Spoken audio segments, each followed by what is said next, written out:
Tem gente que acha que política é só carisma, que basta ter um discurso empolgado, uma história de superação, uns vídeos engraçados no TikTok e pronto, tá feita a imagem de homem do povo. E isso colou por um tempo. Ainda cola pra muita gente, inclusive. Mas tem uma hora que o marketing esbarra na realidade. E a realidade cobra. Às vezes com manchete, às vezes com operação da Polícia Federal batendo na sua porta antes do café da manhã. O caso de Rodrigo Manga não é uma simples crise de reputação, é o retrato de uma mutação política que o Brasil vive nos últimos anos e que agora começa a mostrar seus efeitos colaterais. A gente não está falando apenas de um prefeito que virou celebridade, a gente está falando de um projeto de poder construído com base em viralização, apelo emocional e verniz religioso mal encaixado, e que agora aparece no centro de uma investigação envolvendo contratos milionários na área da saúde, lavagem de dinheiro e empresas suspeitas ligadas a facções criminosas. Mas calma, não é só isso. Antes de virar prefeito, o Manga vendia carros em Sorocaba. Ganhou fama fazendo vídeos engraçados anunciando os veículos. Com um bom domínio de marketing e o carisma típico de quem sabe vender, ele começou a se destacar nas redes sociais. E ali percebeu que dava para fazer mais do que vender carros. Dava para vender imagem, vender narrativa,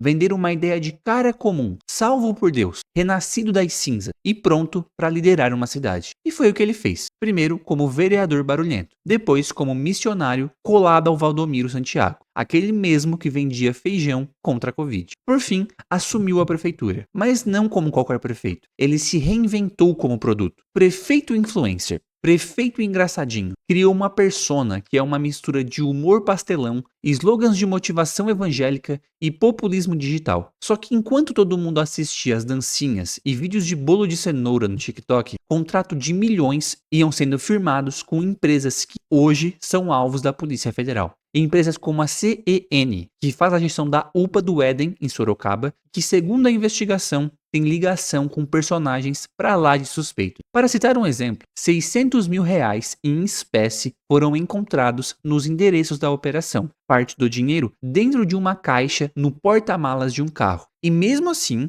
tem gente que ainda acha graça, que vê o prefeito debochando da operação, falando de Pokémon e bolo de Nutella. E pensa, esse é o cara. Porque o jogo que ele joga é outro. Não é o jogo da verdade, é o jogo da narrativa. E nesse jogo, ser engraçado importa mais do que ser honesto. Viralizar importa mais do que explicar. Negar tudo com tom de revolta virou protocolo. O Manga não responde como gestor, ele responde como personagem. Ele performa e faz isso tão bem que muita gente, mesmo vendo o absurdo, ainda defende. Porque comprou a ideia de que ele é perseguido, que está sendo sabotado pelo sistema, que incomoda porque fala a verdade. E para reforçar essa fantasia, ele joga com todos os elementos do drama político moderno. Se diz vítima do Lula, se coloca como pré-candidato à presidência, cita Deus no meio da entrevista, fala de redenção, de ter sido salvo do crack e, claro, acusa a PF de politização. Só que a investigação não começou agora. Não foi desencadeada porque ele falou mal da reforma tributária ou porque pontuou em terceiro numa pesquisa interna fantasiosa. A investigação vem de 2022. É anterior a qualquer pré-candidatura inventada. Ela envolve ex-secretários da gestão dele, como Fausto Bussolo, condenado por superfaturamento na compra de um prédio para a Secretaria de Educação. Envolve contratos com empresas investigadas por ligações com o PCC. E envolve movimentações financeiras absurdas que não tem nada a ver com a dancinha, com Nutella ou com Pokémon.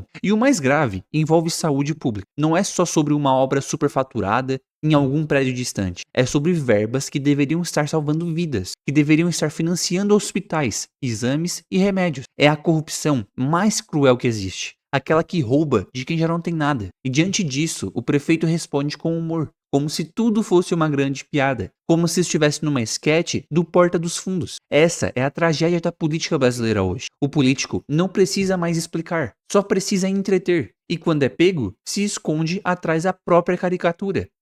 Mas eu só sou um cara simples, salvo por Deus, com milhões de seguidores. E assim vai escapando, vai desviando o foco, vai empurrando com a barriga até onde der. Mas chega um ponto em que o teatro não segura mais. E o que a gente vê agora é a estrutura começando a ruir. A Polícia Federal bateu na porta. A imprensa começou a cavar. O nome do prefeito, até pouco tempo atrás adorado como símbolo de uma nova política descolada, hoje aparece nas manchetes como investigado. E mesmo assim, ele tenta transformar a denúncia em conteúdo. A operação virou vídeo, a vergonha virou engajamento. Só que por trás da tela tem gente morrendo, tem servidor sendo pressionado, tem empresa laranja lavando dinheiro, tem lobista amigo do prefeito com um carro apreendido, tem uma cidade inteira sendo tratada como um cenário. E quando a política vira só marketing, pose, corte seco e filtro do Instagram, a realidade começa a apodrecer nos bastidores. E o pior, a maioria finge que não vê, finge que é só politicagem, perseguição, inveja,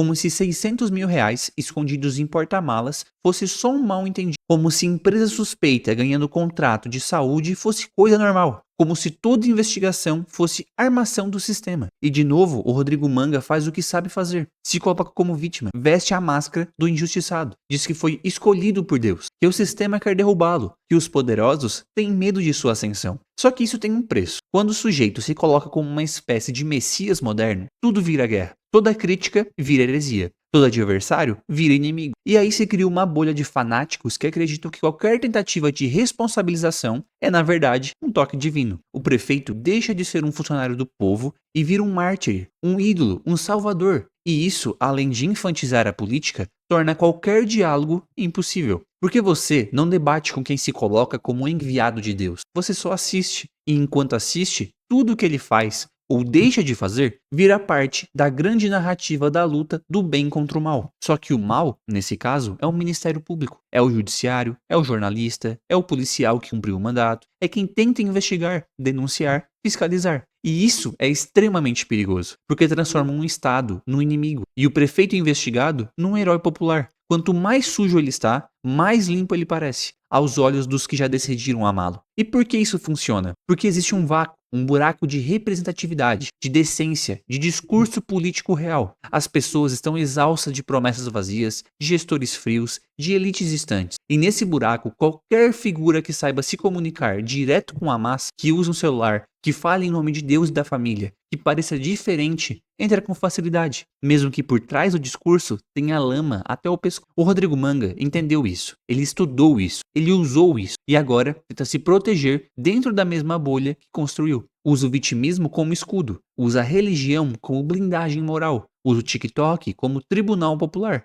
onde só ele fala, só ele edita, só ele chora. Mas a realidade não se resume a vídeo curto com música de fundo. A realidade está na investigação que não começou agora. Está nos nomes que apareceram ligados a ele, está nos contratos assinados, nas empresas envolvidas, no dinheiro vivo apreendido, está em tudo aquilo que ele não menciona nos vídeos. E o mais grave é perceber que a lógica do prefeito influencer não é uma exceção, virou uma tendência. Vários prefeitos pelo Brasil estão repetindo o modelo, a fórmula, a estética, vídeo engraçado, slogan de impacto, culto na segunda, live na terça, piada na quarta e nenhum projeto concreto até o fim da semana. E o povo? O povo vai se acostumando, vai preferindo o carisma à competência, vai aceitando a fantasia em vez da responsabilidade. A política brasileira está virando um grande show. E o problema de viver num show é que a plateia não governa. A plateia aplaude, a plateia torce e às vezes aplaude até quem tá ferrando com ela. O Manga é só um entre muitos que descobriram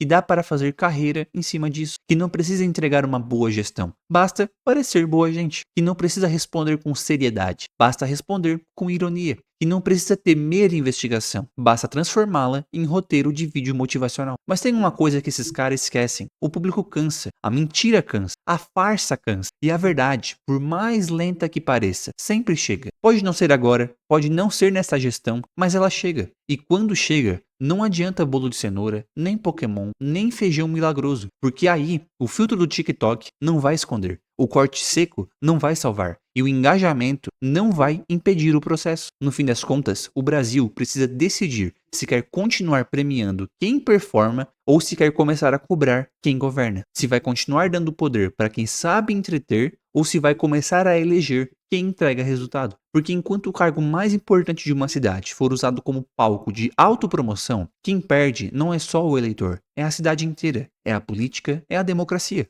E talvez, só talvez, já tenha passado da hora de parar de seguir esse tipo de político e começar a investigar a fundo, como cidadão, como gente adulta, como alguém que entendeu que finalmente a política não é sobre quem parece legal, é sobre quem realmente é.